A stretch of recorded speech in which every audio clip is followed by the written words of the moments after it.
This is a presentation of Northeast Streaming Sports.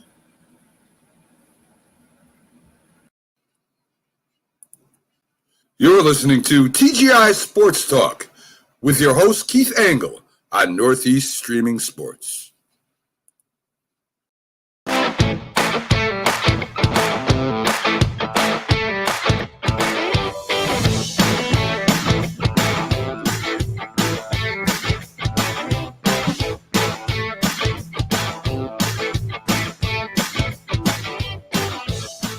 Everybody, Keith Angle for TGI Sports Talks. Are you serious? I'll be joined by my co-host, the Mad New Yorker, shortly. We're here live on Northeast Streaming Sports. We're on Facebook. We're on YouTube. We're on Twitter. You'll find us on all the podcast stations, iHeartRadio, Spotify.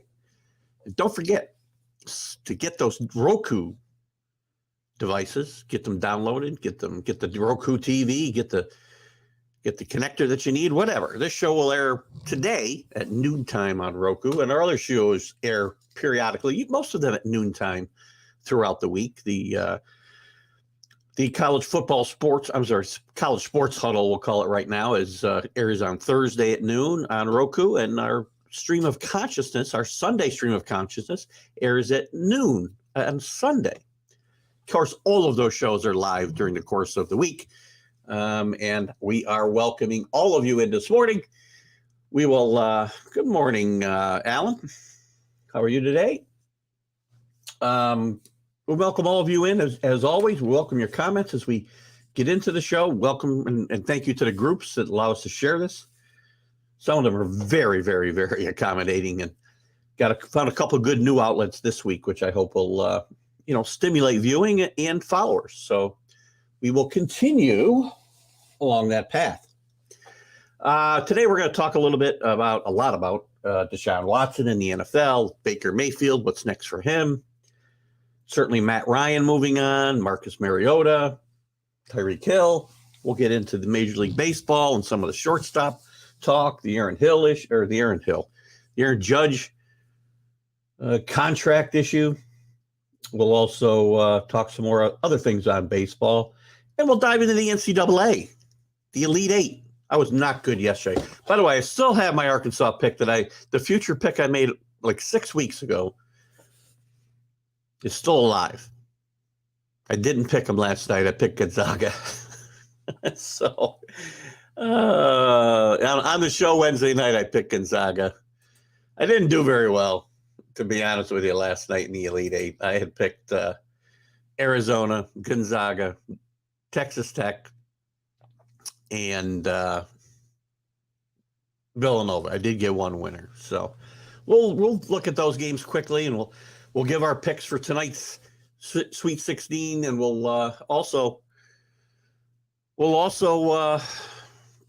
pick our Final Four as well. If the Mad New Yorker makes it, he's a little bit late. Hopefully everything's okay with Carlos today. Trevor Siemian signs with the Bears. I can't think of a less good information, Alan, but I can't think of something less important to the future of the 2022 season in the NFL than Trevor Siemian still being in the league. Sorry, it's just my opinion.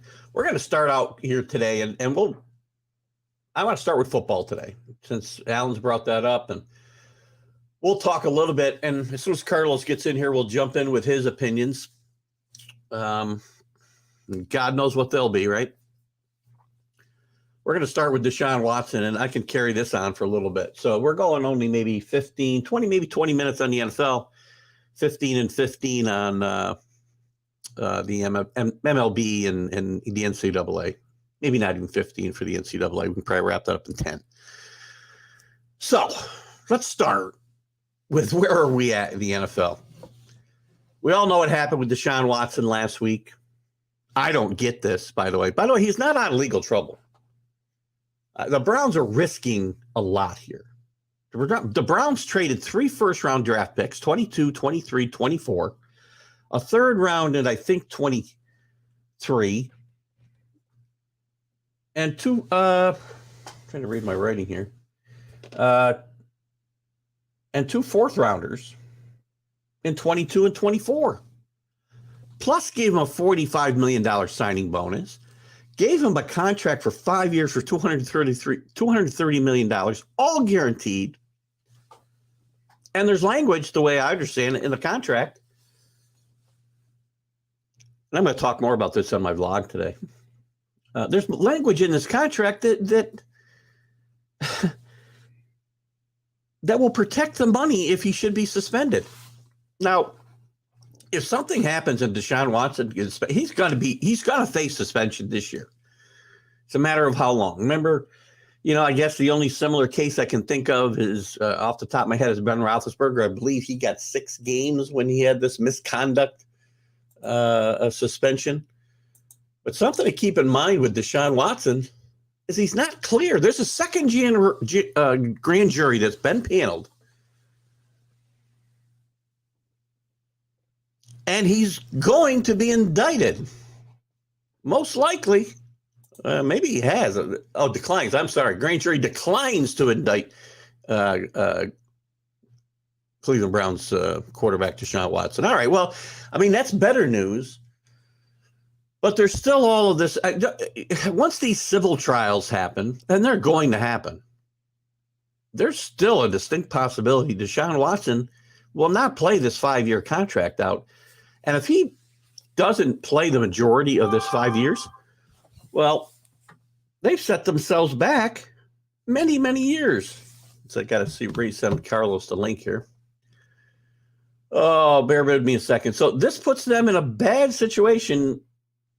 First of all, a bad situation to begin with, because losing 3 first-round draft picks for the next 3 years is not, the most advantageous place to put yourself when it comes to. I'm sending the. Hold on, Carlos. Relax, buddy.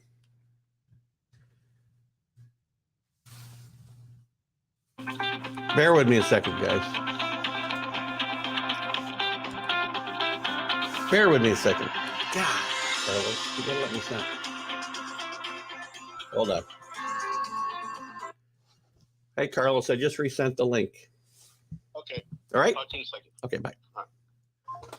All right, guys. There was Carlos. He'll be here in a second. Sorry about that. So anyway, they put themselves in a bad situation here. Let's get a comment here. I'm sure that's good morning, David. A little surprised that Alan didn't weigh in here. So again, Deshaun Watson going to the Browns is still, to me, a very interesting situation. So let's bring Carlos in. How are you, Carlos? Good morning. Good morning. How you doing? Good. How are you? Doing all right. How's everybody today? Well, everybody's doing okay. I can't speak for the rest of the audience, but welcome. It's going to be, looks like a nice Friday here. So I've already started to talk a little bit about Deshaun Watson. Carlos will dive into the NFL here. Mostly quarterback talk, some Tyreeck Hill talk, obviously, but Deshaun Watson, as we know, was traded. Right. As I mentioned, the Browns have pretty much mortgaged their future on a question mark in my mind. And that they also leave Baker Mayfield hanging. So I've already reviewed the trade parameters, which 3 first-rounders, next 3 years. One 1/3-rounder and 2 4th-rounders. Yep, that's right. Plus the contract, $230 million guaranteed, $45 million signing bonus guaranteed. So I mean, to protect it. This is this changes everything for every QB right now. That's going to be getting a contract in the future, right? So this is like an NBA type contract. The guarantees, the movement that was made, and a lot of people, analysts, even people in even the agents are like taken aback, because this is something that hasn't been done before, right? And that's going to change the whole landscape for QBs and how they get paid. And plus, he's likely to be suspended. I would agree 6 to 8 games is probably a fair. Yeah, he'll probably be suspended for 4. He'll he'll I don't know. I mean, he'll Ben fight it. Roethlisberger got 6. He was only involved with 1 complaint. So, I mean, well, nobody right now. The way situation is, nobody really knows. I think the most interesting part about this trade is that nobody contacted his lawyer, like not even his agent, about what was going to happen. So, which is kind of tricky because, it gives you a different perspective of somebody who's on trial, especially during any kind of case in any type of trial. So I would have thought, again, he hasn't played yet, and I was very, very adamant. I didn't think he'd play in the NFL again. Now, when the criminal the charges were all dropped, and a second grand jury I mentioned earlier also declined to indict him here this week, I think. That's right. Yeah. Good morning to my dad. Good morning, Bob. Mom. I mean, first of all, I didn't think Deshaun Watson was interested in Cleveland. Originally, he wasn't. I mean, this is just mean because he wasn't going to get the money elsewhere, or the other people or the other teams, because the Texans stuck to their demands for those 3 first-round draft picks, and I thought they'd never get them, but they found one stupid guy to give it to him. Do you think it's because it's dried up elsewhere? What is his reason for going to Cleveland? I think the fact that the Texans are getting so much back made it a very viable situation for them. So the other teams weren't going to give them what they wanted. Right. And then on top of that, you're looking at a guy who's really not that old, to be honest with you. And Cleveland, they made various mistakes. They had an opportunity of signing Ray Rice after that situation in Cleveland. They didn't do anything to try to get him. Rightly so. They've had 40, like almost 50 type quarterbacks in the last 8 years. Like they're in a bad situation, right? But is it worth it, regardless of what your quarterback situation has been for how long, to bring in a guy, a very low character guy like this? Well, and a risk. Listen. Sometimes the risks, with no risk, there's no reward, right? And well, you get that. Cleveland is in a situation right now. If Watson turns out to be better than this trade, it's good for them. If not, they can always bail out, right? There's always a bailout clause in these situations, right? Well, the way I understand it, the money's fully guaranteed, and there's even protections against him being suspended for any period of time, and he'll still get his money. Right. Well, I'm sure, like, if anything happens, let's say his leg gets broken in 3 places, or God forbid something bad happened to him, like there's always situations and clauses in these contracts that we don't get to see, like we don't know about, right? So, I mean, the thing is that this contract, it changes everything for every future QB, And now look, we're talking about QBs here. Sam Darnold, somebody bought out his contract. He's going to get $18 million, and he doesn't even have to touch the football field in Carolina, and that's $18 million. Like, so. Well, $18 million is a lot of money to you and me. I get it, but I'm just saying, and that's the next year it's $200 million. Yeah, but that's not $200 million in 1 year at the end of the day, right? So well, whatever. So he'll get paid like Bobby Bonilla for the next 100 years. But the one situation that I'm more worried about is the Commanders, right? They pick up Carson Wentz, and he's on his last rope here. He's got to do something. Like, he doesn't understand the situation that he's in. I don't think, he's going to end up being a Chase Daniels or somebody else, that just people just pick up, just put on a roster, man. He needs to go after it, and he needs to do something in Washington. Like, he didn't do too bad in Indianapolis, but some of these people like Robert from Sportscope, and even even Good Morning Football, they're saying things that, like, you kind of have to read between the lines. Like, Wentz went to Indianapolis and took over Phillip Rivers' job as a QB, but not as a captain of a team, not as a motivator, and not as somebody who has that much maturity, right? And I feel like that right there says a lot. Well, they're going to draft a quarterback. I think it's pretty certain they'll draft a quarterback in this draft, and Carson Wentz will be a caretaker for them, I think. Let's circle back real quick to There's a couple comments about Watson I want to get here. First, I want to go to Kenny's because Kenny said this all along there. He feels Watson's been railroaded by Texas. For sure. Like, they're the ones that released the information to the district attorney about what was going on, even within the. Well, then they blew the whistle on him. How they railroaded him? They didn't set up 22 complaints to be made against him. I mean, the guy still, again, allegedly, right. But where there's smoke, there's fire. If there's one person, I'll give you alleged more than 22 complaints, right? So I don't know. But hey, listen, this stuff is going on that we don't know about, that we don't see, with FBI being down there and everything else. These, things are happening, and now he has enough money to cover himself, right? I mean, well, right. How bad can it be railroad when you're now guaranteed $230 million over the next 5 years? So. The money that the Browns gave Watson was a guaranteed deal. Watson made the call because I get it, because that's what the team that would take him, pay him, and give the Texans what they wanted. That was the only place that matched up with all of that. And he thinks he did make a comment up here about the Texans.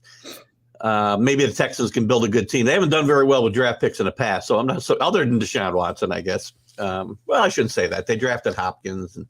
It's what they do with these draft picks after they get them. That's the problem. So. Right. So the Texans need the first thing that they need to do is, figure it out with the coach. Right. They're giving him an opportunity, but are they going to give him the best opportunity? Right. Like, he shouldn't have to play into a 3-year deal. They should just make sure that that's guaranteed and that he's going to be there for at least 4 years. Right.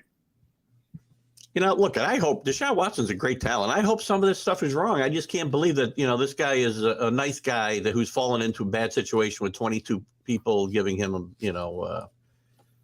false allegations. I just don't think that's even possible. Yeah. I mean, well, we really can't question his character in this case. As far as like, don't question something if you don't really know about it. Let that situation handle itself out. And you go from there. Like, they're not paying him. They're paying him because he's a quarterback and he's got skills, man. They're not even looking for a captain, to be honest with you. I certainly hope not. I mean, again, character still matters. And, again, I can judge a guy's character based on the fact if this was one person, Carlos, I'd give him the benefit of doubt. But it's 22. 22. This is not a good guy. Okay, so let's say there's 22. And you look at some of the stuff that they wrote from the 22, they have maybe 10. From the 10, they don't have any certainty of what's going on with the 10. So it's like there's so much questions going on. I'm not questioning anything that he did or that he didn't do. All I know is that the Cleveland Browns picked him up. But if it was for my team, I wouldn't want him anywhere near the QB position. But that's everybody to each his own, man. Oh, I agree. Look at these teams got to fill it. Let's before we move off the Browns, I've got Baker Mayfield here on this banner as well, because this obviously affects Baker Mayfield. He wants out of town. Well, now he's got to get out of town. They can't carry both these contracts. No, they're not going to. And I don't know if anybody's going to take anything. There's no place for him to go. Where's he going to go? I don't. Nope. Carolina said this week they don't want him. Pittsburgh doesn't seem to be interested in him. What's left? Seattle? What are they going to get? And what are they going to get for him? A third-round draft pick? The problem is that he's got, again, another QB with $18 million that they got to guarantee. Yeah, if they just cut him, it's a huge hit against their cap, I think. Right. Dead money. And that's going to – listen, this team I don't know that there's enough talent for Deshaun Watson to carry this team into the playoffs the next 3 years while they can't. I mean, outside of free agency, and again, their cap situation is going to be pretty bad if they got to cut Baker Mayfield. This team's going to have a hard time improving over the next 3 or 4 years because they don't have draft picks to do it or capital to do it. The problem is Baker Mayfield put himself in the same situation as Carson Wentz, right? No matter where he goes, he's got to play out, and he's got to do a solid for the team that he gets on, right? Yeah, it's funny. I don't know what to make of Baker Mayfield. I mean, he seems to have the tools, but there's something missing in his game. I don't know what it is. It's just being patient. Like, he's not patient. He's a gunslinger. He runs around. He didn't have the best route runners on his team. Like, he had Sanders pretty good. I thought. Well, who? Jarvis Landry's a pretty good route runner, I think. Yeah, but when he was with Odell Beckham, Odell was just running. I don't think they were running routes. For him to be out jump and use the Spider-Man skills to catch every ball thrown to him. He doesn't have to work on that type of thing. That's a problem. That's a problem too, though. Yeah. You think you could just be anywhere and the ball will go to you. That's not how that works. Especially if you got these guys who got all these special plays and they're drawing up things on and they're practicing things, and then you go up there and you don't do what they're practicing. That's it's not good. So before we move on from the three guys we've been talking about, Alan talks about Colin Cowherd, who, by the way, is just a blowhard. I mean, I think I predict more things right, and I've been on an awful run with predictions lately. I think Colin Cowherd thinks the Commanders are winning the East with Wentz. If the Commanders win 9 games, they probably, which they could do. Yeah, they probably could take the East, man. It's not impossible. Look, Philadelphia's, they don't know where they're at right now. They're not sure in their quarterback, even though the quarterback will be okay, I think. Cowboys are still the best team in that division. The Cowboys have spent so much money, now they're going backwards and reverting into, Listen, I liked I almost said the Redskins, the Commanders last year. Yeah, weren't the Commanders, and I think the quarterback situation is what's held them back. They've got some talent at the skill positions on offense. They've got a tremendous defensive, and it let people down early last year, but it played much better late in the year. Look, they got a decent running game over there. They got a few wide receivers. They got a decent tight end. The quarterback wasn't that bad. What let them down at the end of the stretch was that defense. You're right. Their defense couldn't stop the ball, and they couldn't score more than 24 points a game. Yeah. That was a problem, and it wasn't really that their offense couldn't. It's just that they weren't on the field enough because the defense was letting the other team, run up and down them because of the injuries that they got. The next couple situations in the NFL I want to get to. So Matt Ryan gets moved to the Colts. Marcus Mariota gets signed to replace him in Atlanta. Atlanta's obviously in a full-on rebuild right now. Right. And Mariota, whatever, he's a good placeholder, I guess, but this team is not going to do anything. If you're an Atlanta fan, you better not be expecting much for a couple of years here. If you're an Atlanta fan, and if you have just a little bit of hope, that Mariota's going back with Arthur, who he worked with back in Tennessee. He's not a bad quarterback. They have a good tight end. They have a decent running back. The O-line is what they need help with. And then that defense just needs a couple players on their team. The only thing that they have to do is beat Tom Brady at least once, and they're gonna compete. They're not beating Tom Brady at all next year. They might get one game out of that. Not next year. But they're not in a tough division at all. I mean, the Saints are not what they used to be. They just re-signed what's his name? Winston. Winston, yeah. Yeah, so if he's your quarterback, that team's not going to finish 500 next year. Well, you can't finish 500 anyway. You're not going to finish above 500, let's say. Mariota is a clutch quarterback, so he's going to win you maybe 4 games. I like Mariota, but I don't think he'd be better on a good team. But the problem with Mariota is that no team was going to take him on his salary, right? Yeah. Well, he might have been a better fit for the Colts than Matt Ryan. I love Matt Ryan, and I'm glad he's going to get a chance to play with a decent team, and he may be a good fit there. Let's talk about that. No, I mean, they went this route a little bit with Philip Rivers a couple of years ago. It didn't work out. It was a 1 year and gone thing, and Philip Rivers retired. I don't know. I hope Matty doesn't run into the same issue. It's gonna be the same issue if they get beat by the Jaguars. Yeah.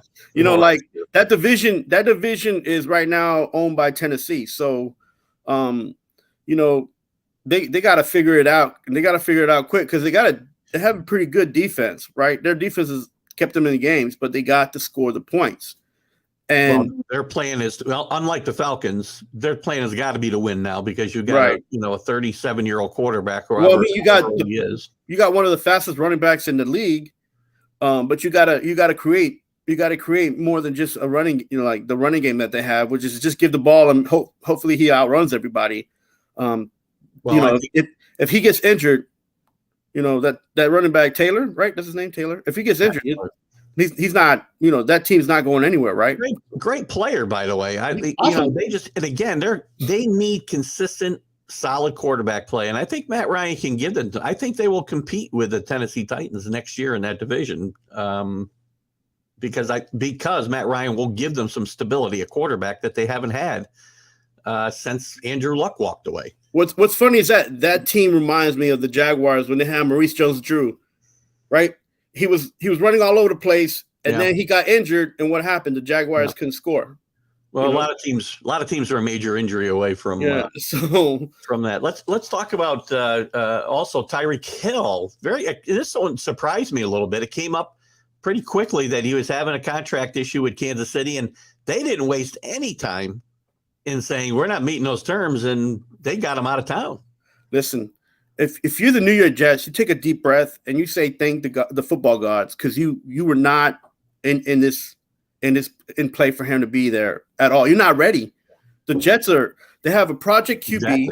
I've said that for a while. They still need maybe one or two O linemen. I say at least maybe one, because they got Becton, but he needs to get in shape. You don't have a tight end. You got a wide receiver core that is iffy. There's nothing there. You're gonna add Tyreek Hill to that mess? No, man. It's a good thing that you stood. And on top of that, you got to pay the man too. Yeah, you come out with a contract. So you could get rid of Corey Davis, and people talked about giving a 10 pick. Whatever. No, don't. The thing is that you're bringing in a guy who is championship caliber player to a team that's not ready to be in the championship. All you're gonna do is mess up his own motivation, right? Because Tyreek Hill wants to win. You're gonna mess up his motivation, and you're just gonna have somebody sitting there not wanting to be on the team, all sad and just taking your money, right? I mean, you got Corey Davis doing that. He got injured. Now he's just sitting there. I'm not saying Corey Davis is Tyreek Hill, but I mean, you keep making mistakes, and you got to pay for them. And the Jets need to stay away from that for right now, because they don't even have a quarterback right now. So. No, the Jets are away. Assuming they make the progress as we talked about. I'm not worried about the progress, man. I just know that they're not ready. Yes, but that's about progress. They're not ready for it now. But if they make the progress they should make this year, then next year they can make these kind of moves. Well, look, when they figure out that they need an actual quarterback that can play and not some pet project, then they're going to be ready. But till then, and somebody said something on Tiki and Tierney was like, oh yeah, people talk about how Wilson is going to be better than Tua. I was almost freaking out because Tua was a Heisman Trophy candidate. Wilson was nothing like that. He played at a crap university with a crap team, and he was the best player on the team. Yeah, I don't want to I'm not saying that he's not going to be a good quarterback, or he's not a good quarterback, but he is what he is. He's a project, right? Tua just needs to be on the right team with the right personnel. And even with Miami, they won almost 8 out of 9 games in the last part of this past season, and people are still questioning his talent and skill ability. Come on, man. I am. I mean, I do not think you can question it all day, but you like the Patriots, man. You're a Patriots fan. Well, that's got nothing to do with you were betting on Mac Jones to pull you out of the playoffs, man. Come on. Mac Jones will be fine. Thank you. I would take him over Tua any day of the week. And Tua, by the way, to stick on this topic of Tyreek Hill, and I'll get to that in a second, Alan, by the way. Tyreek Hill had the pleasure of playing with the best quarterback in football, especially for him and his talents, in my mind. Right. And he was not going to be able to get Tyreek Hill the ball in the same spots like Patrick Mahomes did. And I don't think he's going to be nearly effective in this Miami offense as he was in that Kansas City offense, just because of the quarterback who's there and not as accurate as Patrick Mahomes. Well, here, this is what you're forgetting and that you're not looking at, is that the Dolphins actually have a good wide receiver core. They're okay at the core, and they have a tight end as well. And they have a decent running game. So if Tyreek Hill goes in, even if he's just there to scare the defense and defensive linemen and the secondary, that's okay. As long as he get his 10 to 20, receptions average, he'll be all right, because he's going to make the yak yards, man. You know what I'm saying?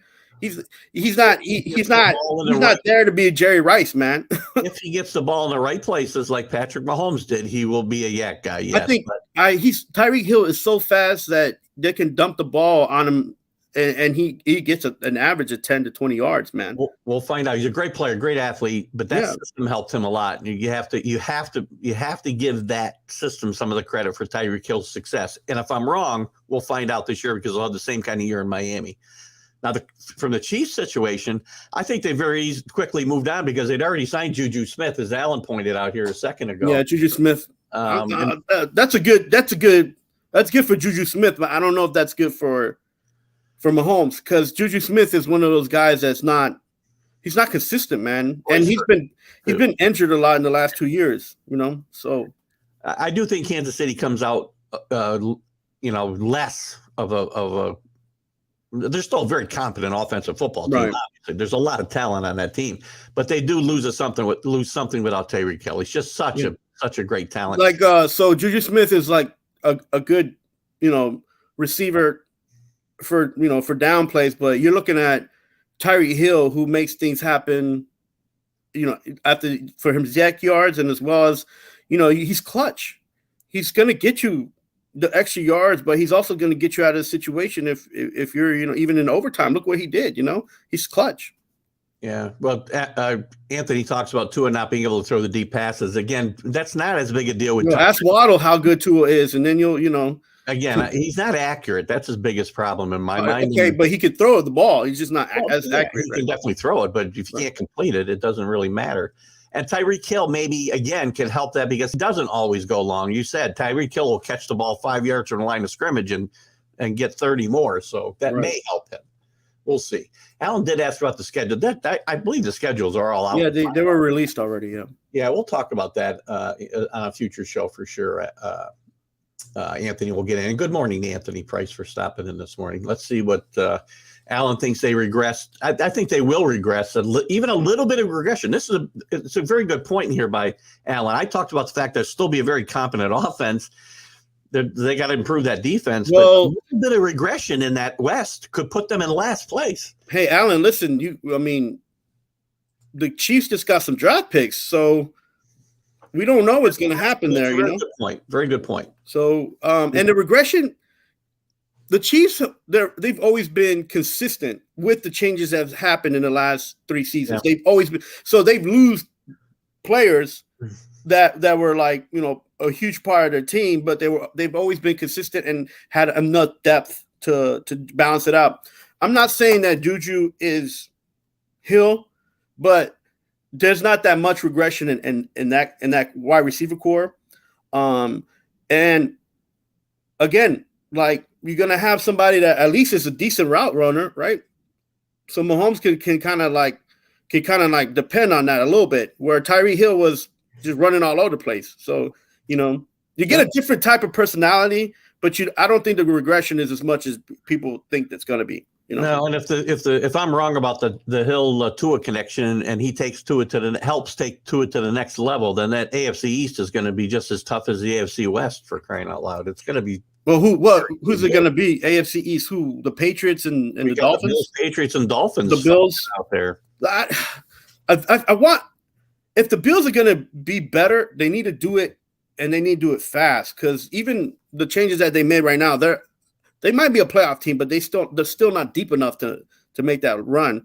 And the Patriots they're not making any moves right now, but they've been known to make moves after the draft day. So, and they made pretty decent moves after draft days too. So, yeah, and Anthony talks about the draft picks, and if they get smart and they use them on defense, they could improve, as you said. Bills, but you know what, Dave? That's the penalty for being a good football team. You play a tough schedule, so you gotta. Hey, at least you get to see them on TV more than the Jets and the Giants. The Honey Badger may go to Denver. There's an interesting. That'd be an interesting pickup there. Look, what I like about Matthew is that he's a great player when he's on the field. What I don't like is that he hasn't been on the field much lately in the last 4 seasons. Yeah. So it's like, he's out on a defense that isn't that good. I don't know what he'll do when he's playing somewhere else. Let's move on to Major League Baseball a little bit as we're Went a little long on football, but that's okay. That's where the stories are. The stories are in baseball, though, too. We got Correa going to the Twins. Very out of nowhere, he goes to the Twins. Nobody had them on the radar. And Trevor Story, talking about the top two shortstops available, goes to the Red Sox, and he'll probably play. I think he's going to play second base, if I'm not mistaken, right? Yeah. And he gets the contract. He gets the big contract. Mm-hmm. Correa signs what basically, in my mind, is a one-year contract. Which is what I've been saying. We've been saying this on the show. Well, now, and again, I said the Yankees could never get this guy. You and I had this conversation months ago. Right. And I said, he's not going to sign for less than 6 or 7 years. But now he goes to the Twins of all teams and signs a 3-year deal, which is basically a 1-year deal because he can opt out. And he probably will, unless something drastic happens. So my question becomes, good for the Twins. The Twins have made some interesting moves here and make themselves an interesting team in the Central. But why are the Yankees not in on Correa? I mean, I know we got the kids, but if it's a 1-year deal, it may turn into more. Right. But all you're really locking yourself into in this deal is 1 year. Here's a problem with the Yankees, and I'm about to post an article about that. Is that Cashman's been known your articles? I got to know when they're out so I can put them on the page. Yeah. Send them. So Cashman's been known to give out contracts, but like long-term contracts. So when you go to and you're an agent and you're gonna go, try to work out some deals here.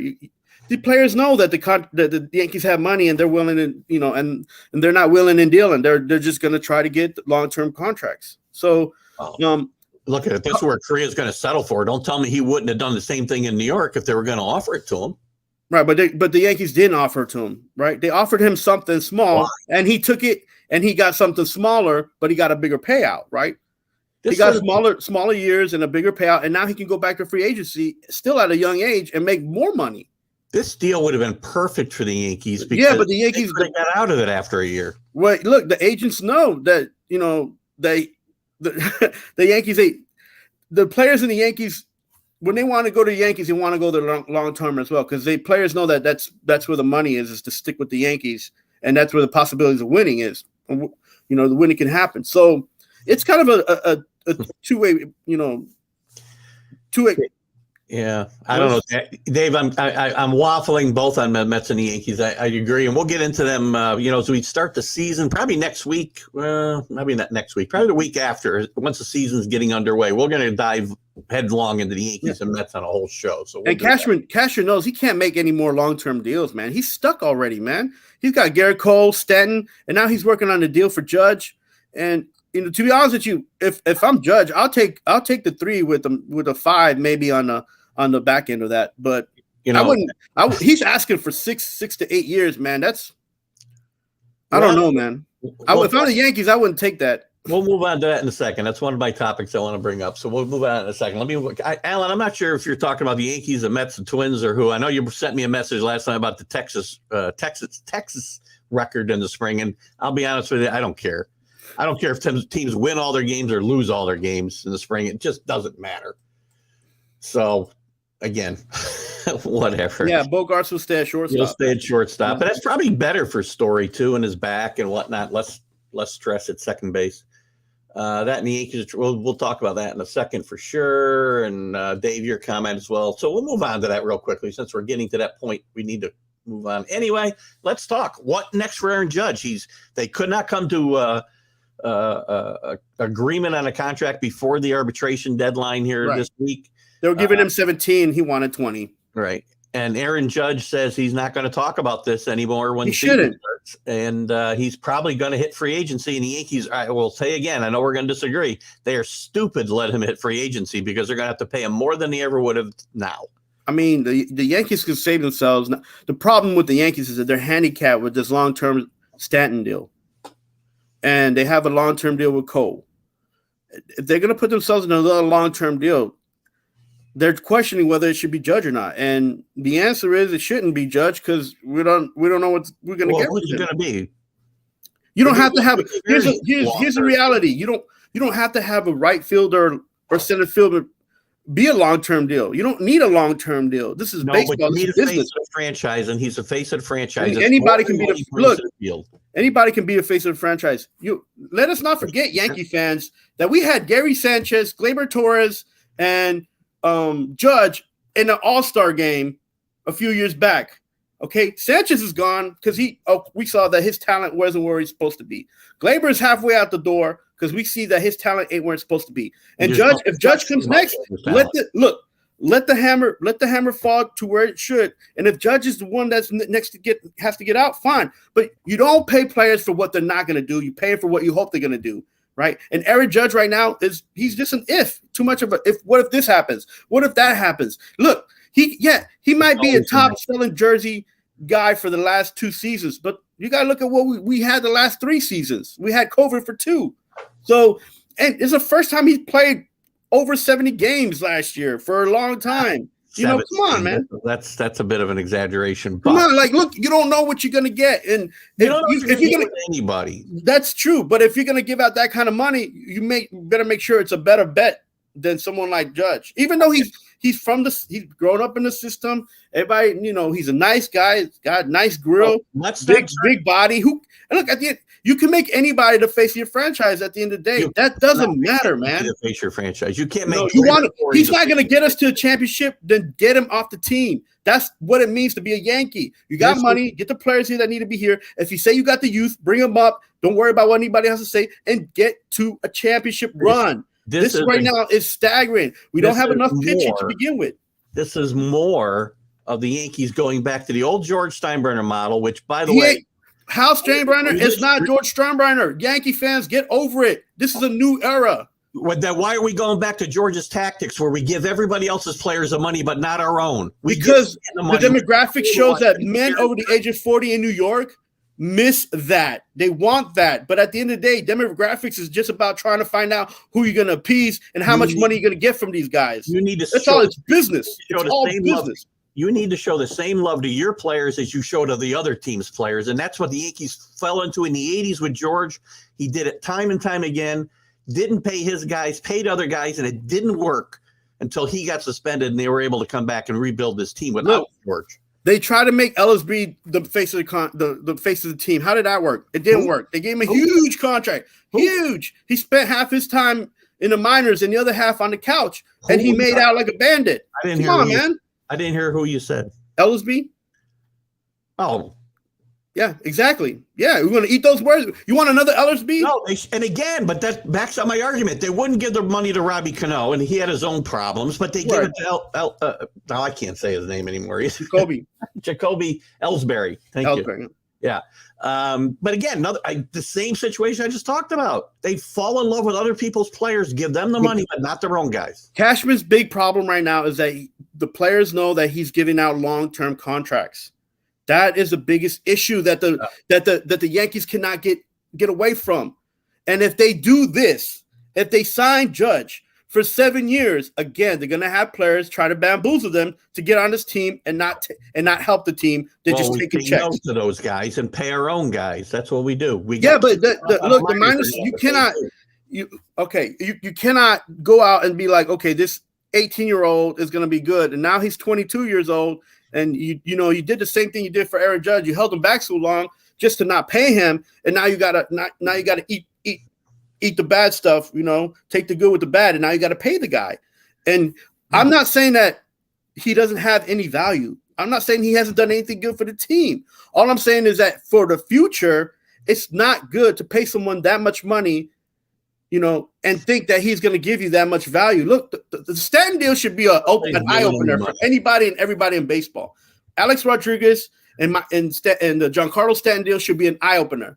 You don't sign those huge contracts for all those years with guaranteed money when players, as much as they go up, they're going to decline faster than they're going to go down faster than they go up. You just advocated for Aaron Rodgers to get his money. Why shouldn't it? Because Aaron Rodgers is a different cat, man. He's been the best player for the last 4 years. And at the end of the day, it was Green Bay giving him money, not anybody else. Green Bay's the one making the mistake. You know what? There's so few guys in sports that get it today, and they're the face of your franchise. And Aaron Judge is a guy who gets it, and you need him on this team. You need him healthy. Don't get me wrong. He's got to be healthy. and he's got to earn the money that he gets. But this is a New York Yankees. You can pay him and pay other guys. This is the City Royals. Look, they had Danny Tartabull. They paid him so much money. Then they had to take him off the team because he didn't do anything. There's so many people that the Yankees have gotten in the past few years. Players. This is not the argument that I'm making. You can't throw Danny Tartabull at me and compare him to Aaron Judge when Aaron Judge is the face of the franchise and Danny Tartabull. What I'm saying is that they gave him the money to make him the face of the franchise, and that blew up in their face. They never tried to make Danny Tartabull the face of the franchise. They got him from Kansas City because he had a big bat and had a couple of good years and came here and sucked. Right. Same thing. The Mets did the same thing with Jason Bay. Let's give him a huge contract. What do you do? Nothing. Look, David, you're right. And here's a problem. They don't want to play. The Yankees don't want to pay. Point. This guy's from your organization. But the difference is here's the difference, okay? That we see and we know what we have out of Aaron Judge. We already know. Right? So if you're okay with that, having a guy who's barely playing, you don't know what's going to happen. The coaches don't even want to put him on the field to play because they're afraid they're going to get something's going to happen to him, like Stanton and Judge. That's on coaching. 147 games last year. 147. Who? What? I thought we were talking about Judge. 147 games. Okay, fine. That's one season, though, man. The last two seasons, he would barely.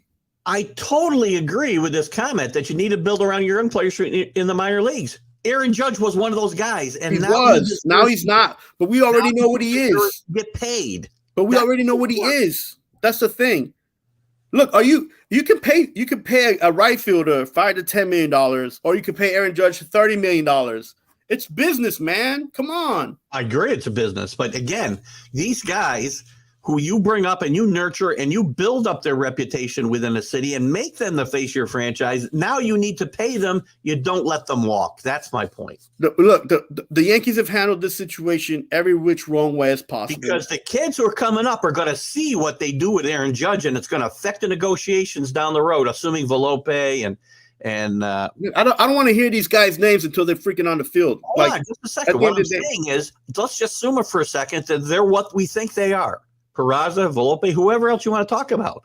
When it comes time for them to talk about money, they're going to see how they treated a guy who came up through the organization and didn't get to make a payday until he was 30 years old, and they're going to see how the Yankees treated him, and that's going to affect the negotiations they have with those kids too. Keith, we know what these big teams do, man. They don't have to see anything.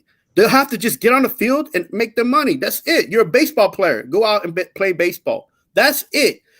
Aaron Judge hasn't been out there playing baseball except for last season. You're right.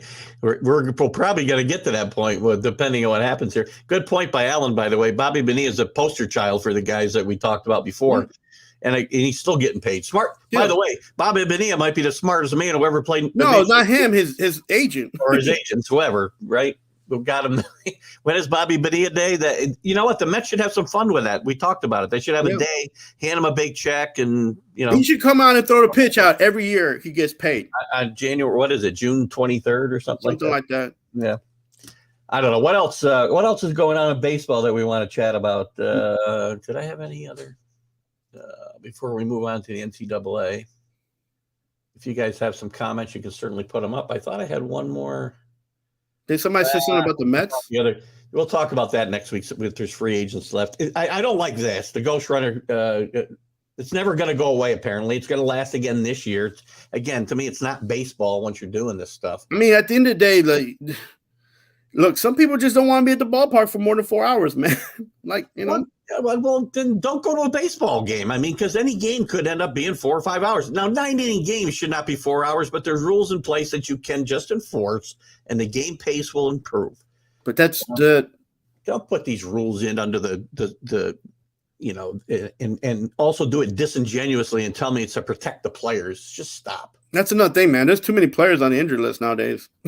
Yeah, and this year you're going to see more because we're going to have a 3-week spring training, so we got to get ready for that. Let's move on a little bit before we run out of time because we got to talk about March Madness. Obviously, some of and we'll do this quickly. Besides the guys who won and lost, I mean, there's some big winners in this. Obviously, Shasheen Holloway from St. Peter's is a huge winner. Mm-hmm. He probably was going to get this job at Seton Hall if Willard left, which he did regardless. But he's really set himself up. And, the MAC is a winner here, too. The MAC Conference, which is a good basketball league, gets some exposure with the first team ever getting to the Sweet 16. I think this is one of the big winners of the tournament. And I think some of the big conferences, Big Ten, SEC, they're the big losers. Nine teams get in the Big Ten, and they're all gone now. The only good news right now for Tennessee is that they just did an extension for Barnes. I'm sorry, Purdue's still left in the Big Ten, or the Big Ten. Sorry about that. Tennessee, smart move getting Barnes, but that's a disappointment. The SEC, I mean, they did not show at all, man. They don't have a team left, do they? I think they're done now. Oh, Arkansas. Sorry, Arkansas. Yep. I shouldn't have wavered, man. I got that futures pick on Arkansas, which is still going there, but I picked Gonzaga last night. I thought the worst matchup they could have got was Gonzaga in the Sweet 16, and they showed last night that why I thought 6 weeks ago they were. You've been touting that West Coast Conference, man. It's not that strong, man.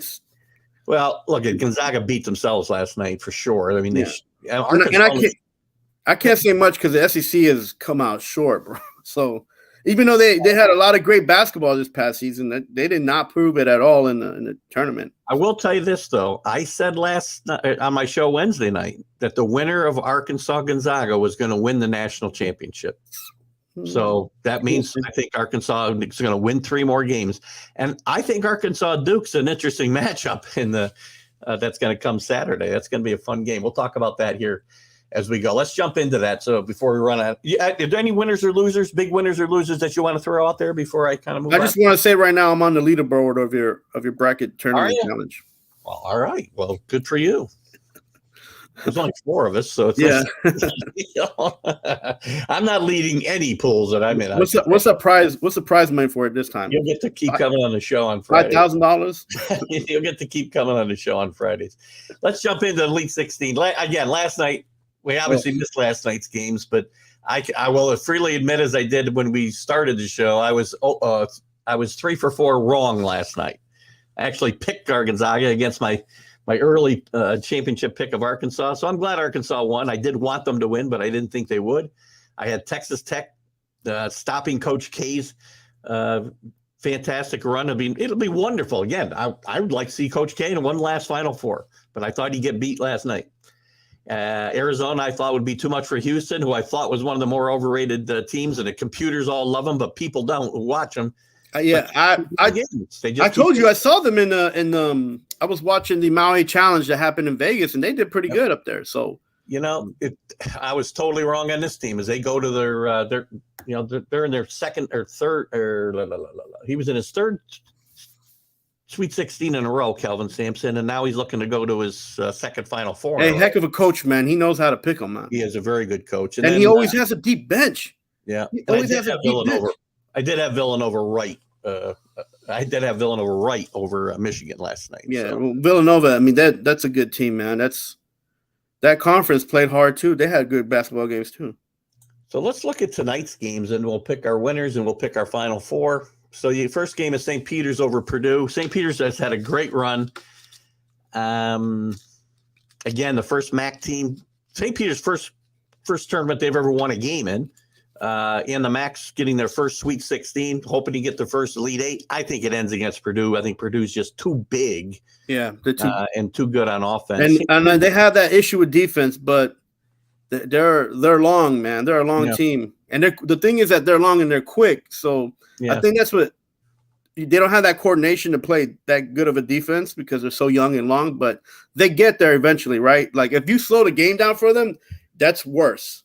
If you can keep them running, you can beat them. But if you slow it down too much, they're going to catch up. And that defense that's not too good ends up, getting a little bit better in there. Alan's on my Arkansas pick. He was rooting for me when he made the pick. So, so I think St. Peter's, unfortunately, I'd love to see them win, but I don't think they can win tonight. They won't have enough depth, man. Providence, who the computers didn't love. I mean, they've said, the computers and the experts have said they're the luckiest team in the nation this year because they won so many close games. But I think winning win a lot of close games. I think winning close games gives you some fortitude when you get into these tight games in the tournament. It gives you an edge, right? Like you've been through this, so you know what to do, right? So, and ironically, they haven't had a close game in the tournament yet. They've handled their teams pretty easily. Do you think the Kansas team is deep enough to beat Providence? I think this game comes down to, and I said this Wednesday night, comes down to Remy Martin and how well he plays. They put him out coming off the bench, and he's really adjusted to it well. But he's a kid who's been up and down all year, and he's played 2 pretty good games in the tournament. And if he continues to play that way, I think Kansas will win and have a chance to get to the Final Four, which we'll talk about in a second. But I think it comes down to Remy Martin, and if he has an off night, Providence could win this game. That whole consistency problem in Remy Martin, that's a big hole for that coach to try to fill, right? To try to make things work. I mean, he's been doing it, and then he's been okay. But this is a championship. This isn't something that you can be okay at. You got to be solid. Last number one left, by the way, Kansas. All the number ones are gone. Yeah, when I made my tournament picks, I said the 2s and the 3s are a lot deeper than the 1s this year. So the other games tonight, North Carolina and UCLA. This will be an interesting game. That's going to be a fun game, I think. I said if UCLA got healthy, I said this before the season ended, that they'd make a run here.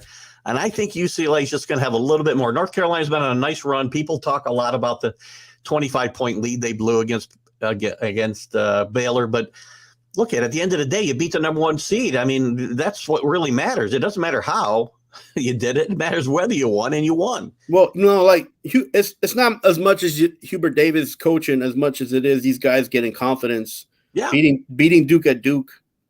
In the last game. So for Krzyzewski and all that, that'll make you feel good about yourself for sure. And so they came in with the heads, up. Yeah. So people focus on the negatives of blowing a 25-point lead. Well, they won the game, and that's also a learning experience for those kids. Right. And the coach. With that said, I think UCLA will win tonight. And UCLA? I think UCLA will beat North Carolina tonight, yes. I think it'll be a close game. I think UCLA will win by maybe 2 to 4 points. And I do think in the last game, matchup of 11 and 10 teams, Iowa State, who surprised the heck out of me. I've been bashing them to Allen for months, it seems. But again, God bless them. 2-22 they were last year. They're in the Sweet 16, trying to get in the Elite 8. They're playing Miami. I like the way Miami protects the basketball. They don't turn it over. They don't shoot particularly well, but there's a bunch of teams that have that issue in this tournament. I think Miami will get by Iowa State in this game tonight. Go King. I think. I don't think that Iowa State's going on a good run. Right, they're on a big run. I don't know if Miami has enough to settle them down, man. All right, so you're gonna pick Iowa State. Who, me? Nah. Yeah. I think Miami will win, but I think that's going to be a close game. The last 2 games are going to be close. I think a lot closer than because those teams match up fairly well. I think they do. I think a lot of these teams, other than St. Peter's and Purdue, I think they're very good matchups here, and they could match up. They could go either way. Yeah. So very quickly, that'll leave our Final Four. I've got Kansas playing Miami, and I'll take Kansas to be the only number 1. If they lose, by the way, it's supposed to be the first time since 2001, I believe, or 2, that no number 1's made it to the Final Four. I will take Kansas to get to the Final Four in that region, though. And I'll give you my other picks, and then I'll let you go. And Providence Providence will play. Providence won't get in there. Sorry about that. Purdue will play the winner of UCLA and UC Carolina. I'm going to take Purdue to get to the Final Four as well. I will also take Arkansas to beat Texas Tech. And the final game would be Villanova and Houston. And I'm going to keep picking against Houston, and I'm going to pick Jay Wright, very underrated head coach, by the way, one of the most underrated head coaches in the game, to get to the Final Four. So you got Villanova, Kansas, Arkansas, and Purdue as my Final Four now. I'll go with Purdue because they're the only team I have left on my bracket. Whoever gets to play them at the end. So, all right. Well, the Boilermakers making it. We'll be able to talk about the Final Four in depth next week, and I guess that wraps it up for today, Carlos. Good stuff. We'll dive more. Once we get past the basketball, we can dive more into, we got to get into baseball. We're going to have to do a whole show on baseball. So can we just get over this season so that Aaron Judge can choose where he wants to go? You want to fast forward to October? All right. Thanks, guys. Everybody, thank you for tuning in. Thanks for your comments and contributing. Thanks to all the groups. Thanks to Northeast Streaming Sports. Watch us at Roku at 12 o'clock if you want to rewatch the show, or tell your friends to watch us. Keith Engel for TGI Sports Talk. Are you serious? Right here. Have a good one, guys. Streaming Sports Network. Have a great day.